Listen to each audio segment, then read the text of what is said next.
الله وعلى آله وصحبه ومن والاه ولا حول ولا قوة إلا بالله. نوينا تعظيما العبادة والاستبانة ونزعنا الرسول في كتاب الله وسنة رسوله والدعاء إلى الهدى والدلالة على الخير واتباع مرضاته وقربه وثوابه سبحانه وتعالى. اللهم لا سهل إلا ما جعلته سهلا وأنت تجعل الحسنى إذا شئت سهلا والعاقبة للمتقين ولا عدوان إلا على الظالمين. أما بعد اللهم اشرح لي صدري ويسر لي أمري واحلل عقدة من لساني يفقهوا قولي. Bapak Ibu kaum muslimin dan muslimat rahimakumullah, alhamdulillah kita masih diberikan oleh Allah Subhanahu wa taala kesempatan untuk bersama-sama melaksanakan ibadah salat zuhur secara berjamaah, dan insyaallah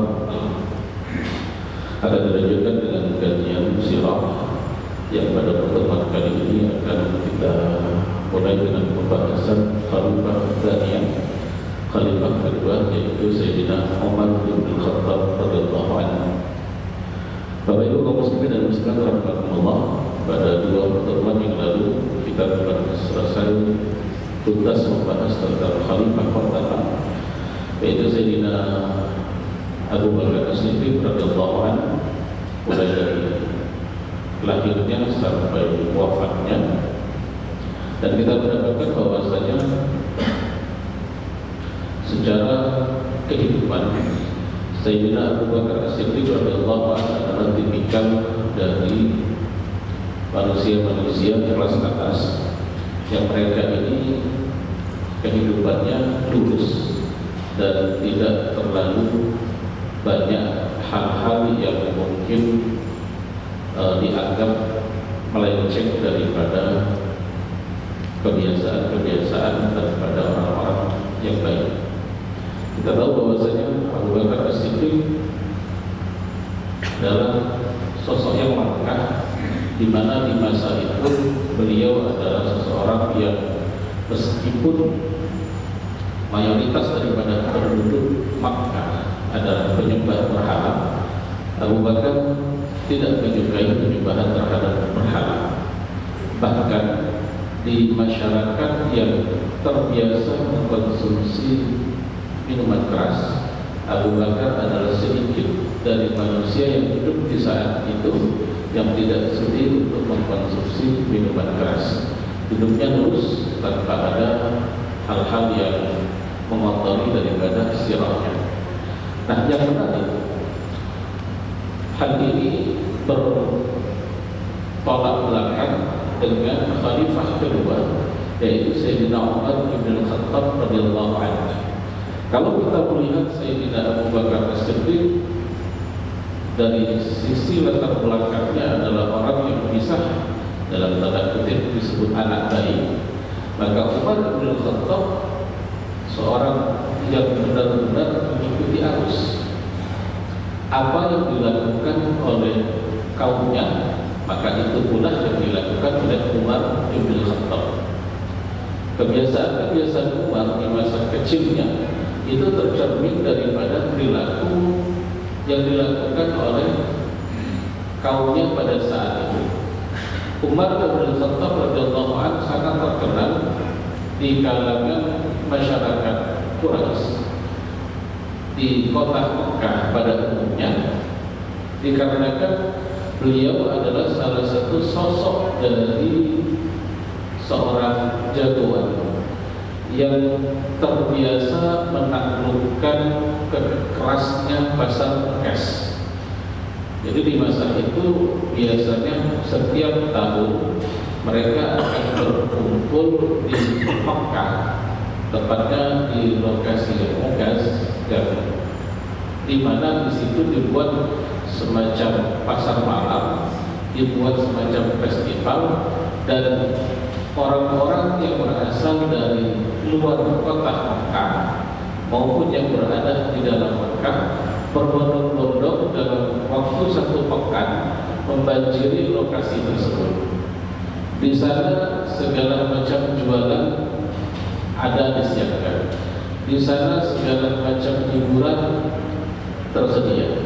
Di sana segala macam atraksi bisa didapatkan. Dan di antara sekian banyak hiburan, yang paling banyak peminatnya adalah di lokasi adu bulan. Nah, di sini orang-orang yang berasal dari kabilah-kabilah yang datang mencoba untuk menantang kabilah yang lain untuk beradu kekuatan. Tentunya dalam hal ini dalam rangka persahabatan.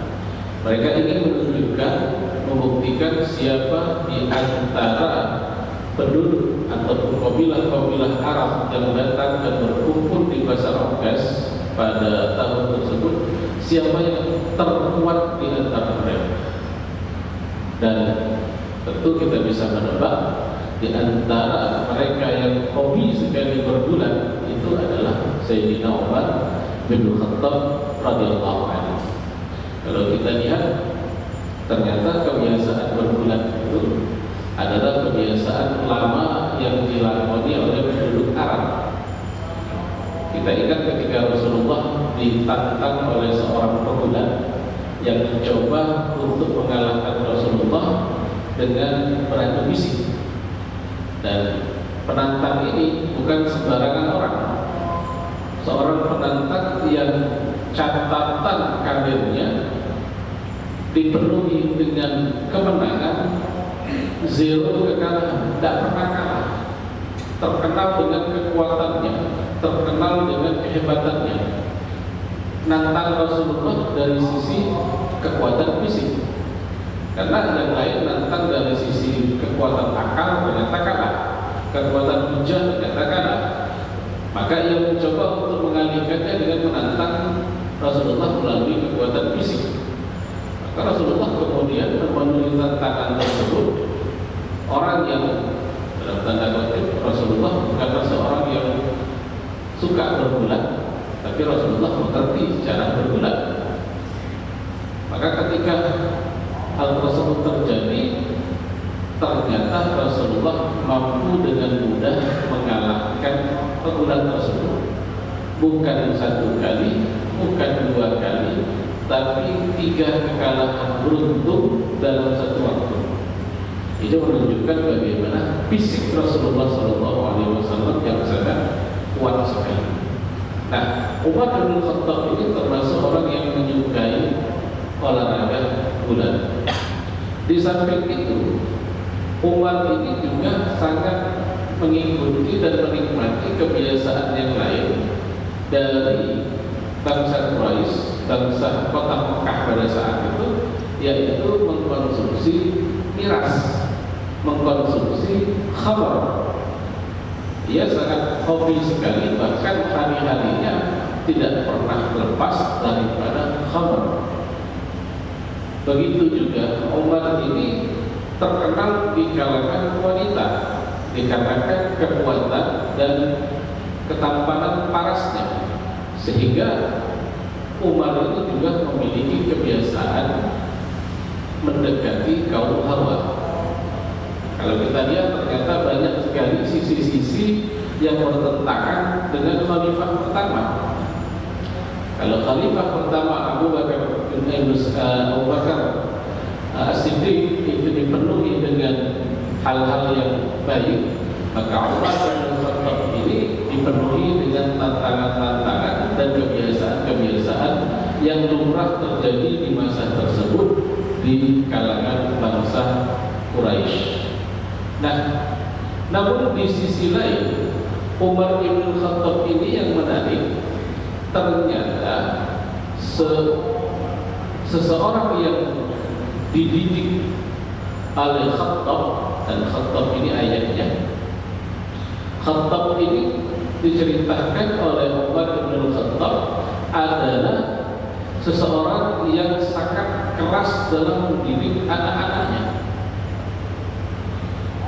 Bahkan dikatakan bahwasanya ayahnya Umar itu memiliki banyak istri. Tujuannya sebenarnya bukan karena dia menyukai perempuan tersebut atau tertarik dengan kecantikannya, tidak. Ternyata tujuannya adalah untuk memperbanyak keturunan. hal ini disebabkan karena kabilah daripada Umar ini di masa itu adalah kabilah yang sedikit anggotanya, dan semakin sedikit anggota kabilah maka semakin rendah dipandang oleh masyarakat di masa itu. Oleh karena itu Khattab ini banyak menikahi wanita-wanita untuk mendapatkan keturunan tersebut. Kemudian meskipun ia keras dalam mendidik Umar, di mana Umar ini dididik dengan tangan besi, di mana satu kali Umar bin Khattab menyampaikan, aku mengembala onta ayahnya di satu tempat, dan jika aku lengah aku akan dipukulinya dengan kayu. Sampai Umar itu dikatakan pada masa itu sering sekali mencaci ayahnya, punya di belakang ayahnya, karena saking kerasnya apa yang dilakukan oleh ayahnya Khattab terhadap dirinya. Dan ini juga yang kemudian membentuk karakter Umar menjadi sosok yang keras, menjadi sosok yang tidak gampang ditindas, menjadi sosok yang pemberani, karena memang didikan ayahnya adalah didikan yang sangat keras sekali.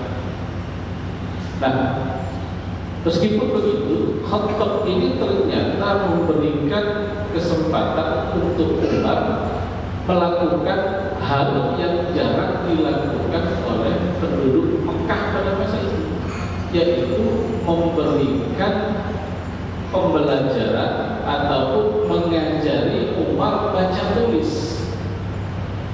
Jadi Umar ini termasuk di antara sedikit sahabat yang pandai baca tulis. Jangan disamakan dengan kita sekarang yang mayoritas kita bisa baca tulis.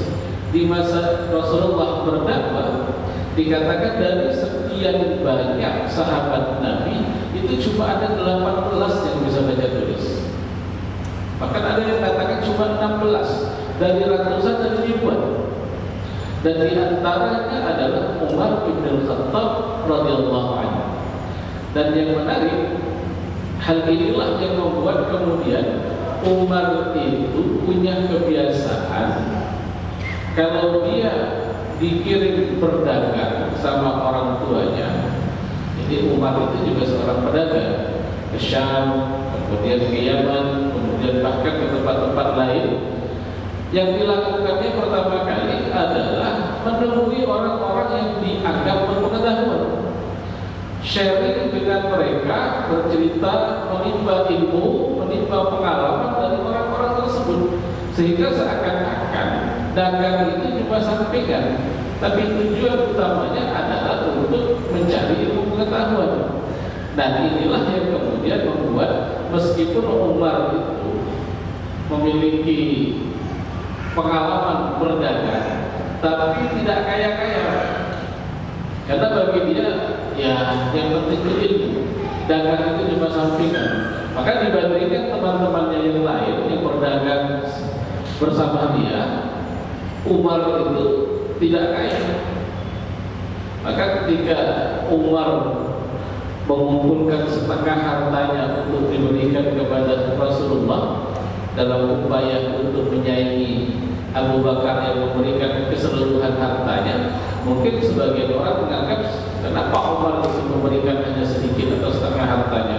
Perlu diketahui, Umar itu tidak memiliki harta yang banyak, bahkan cenderung dalam kategori seorang yang miskin meskipun dia dagang. Kenapa? Karena di setiap dia berdagang, alih-alih dia fokus jualan, dia malah mencari orang yang punya pengalaman, punya pengetahuan, dan sharing bersama dia. Maka yang bertambah itu bukan kekayaannya, tapi yang bertambah ilmunya. Dan tentunya hal inilah yang kemudian membuat Umar itu menjadi jauh lebih dewasa dibandingkan anak-anak seusianya di masa itu. Nah, inilah kemudian yang membuat Umar itu cukup memiliki pengetahuan yang luas. Namun ada yang menarik, dengan pengetahuannya yang luas tersebut, ternyata Umar ini memiliki satu kelemahan di masa itu, yaitu ia memiliki kefanatikan yang kuat terhadap budaya atau kepercayaan kaumnya. Seharusnya dengan semakin banyaknya pengetahuan yang dia kumpulkan, membuat dia lebih kritis dengan budaya yang diterapkan oleh kaumnya ataupun oleh tempat tinggalnya. Tapi Umar berbeda. Umar ini memiliki kebanggaan menjadi bagian daripada anggota sukunya dan sangat menjunjung tinggi budaya kebiasaan daripada sukunya ataupun kabilanya yang saat itu adalah penyembah berhala. Maka ketika muncul seseorang dari kaumnya yang mana di antara kaumnya tersebut ada yang bernama Zaid bin Amr yang merupakan salah satu daripada sepupunya Umar bin Khattab, juga sama-sama pandai membaca, memiliki kemampuan analisis yang kuat sama seperti Umar. Nah, Zaid bin Amr ini begitu dia banyak menerima ilmu pengetahuan, dia memutuskan untuk tidak mau lagi menyembah berhala. Dia tidak mau lagi untuk memakan barang sesajian. Dia tidak mau lagi melakukan kebiasaan yang dilakukan oleh kaumnya. Dan inilah yang membuat Umar marah kepada Zaid bin Amr pada saat itu di masa jahiliyah. Jadi dia menganggap bahwa Zaid bin Amr ini mengkhianati kebiasaan leluhurnya. Nah, ini tentu sebelum hidayah itu datang kepada Umar bin Khattab radhiyallahu anhu. Maka ketika kita mendapatkan Umar bin Khattab cukup keras dalam menghadapi dakwah Islam ketika ia belum mendapatkan hidayah, maka perlu dipahami bahwasanya memang Umar itu memiliki kefanatikan yang sangat kuat sekali terhadap kebiasaan kaumnya. Dan inilah yang kemudian terbawa pada saat ia berhadapan dengan dakwah Rasulullah SAW, sampai-sampai Rasulullah mendoakan Allahumma hdi Umarain, Allahumma di baina Umarain, ya Allah berikan hidayah salah satu dari dua Umar. Nah, ini menunjukkan bagaimana pengaruh Umar ini. Nabi itu pernah mendoakan dua orang, minta kepada Allah agar salah satu di antara mereka itu dapat hidayah. Yang pertama adalah Umar bin Khattab, yang kedua adalah Amr bin Hisham yang kita kenal dengan Abu Jahal. Kenapa? Karena keduanya ini memiliki pemikiran yang kuat, kefanatikan yang kuat, dan juga meskipun begitu mereka memiliki pemikiran yang luas, cerdas bisa dibilang. Maka Nabi sampai mendoakan hal tersebut dan dikabulkan dengan masuknya Umar bin Khattab ke dalam agama Islam. Lalu bagaimana perjalanan hidup daripada Umar bin Khattab itu sendiri? InsyaAllah akan kita lanjutkan pada pertemuan yang akan datang. Ada banyak sekali hal-hal yang berkaitan dengan Umar ini. InsyaAllah akan kita bahas satu persatu, mulai dari masuknya dia ke dalam Islam, kemudian kebijakan-kebijakan yang dia ambil pada saat dia menjadi khalifah. Karena banyak sekali kebijakan-kebijakan yang diambil oleh Umar bin Khattab, dan ternyata kebijakan itu bahkan sampai saat ini masih dipakai oleh negara-negara